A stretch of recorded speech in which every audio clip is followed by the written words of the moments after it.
আজ আমি বানাচ্ছি বেগুন শুক্তো।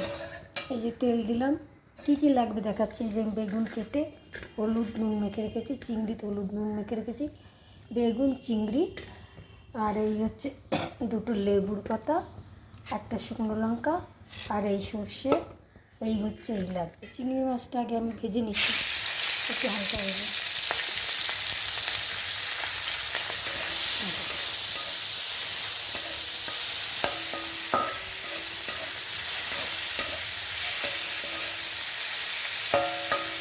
ছোটো ছোটো চিংড়ি মাছ আমি একজনের কাছ থেকে ভাজা হয়ে গেছে। এতে দেবো শুকনো লঙ্কা ওই তেলেই, আর লেবু পাতা। এবারে বেগুনটা দিয়ে দিলাম, আর আমি ঢাকা দেবো। ঢাকা দিয়ে 10-15 মিনিট রাখবো, রেখে তারপর চিংড়ি মাছ দিয়ে নামিয়ে দেবো। একটু নেড়ে চেড়ে এবারে এই যে আমি ঢাকছি, ঢাকা খুলে দিয়েছি।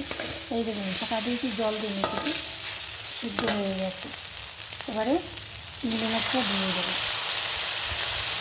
দিয়ে আমি 5 মিনিট মতন নেড়ে একটু গ্যাসটা বাড়িয়ে দিলাম, এবারে আমি নামিয়ে নেব। বেগুন সিদ্ধ হয়ে গেছে, মানে বেগুন সিদ্ধ। তো আপনারাও করবেন, দেখবেন ভালো লাগবে খেতে। আমি যদি খাইনি, একজন বলেছে সে করে, তার থেকে আমি এটা শুনে করেছি। দেখুন বেগুন তো হয়ে গেছে, দেখুন খুবই সুন্দর হয়েছে দেখতে।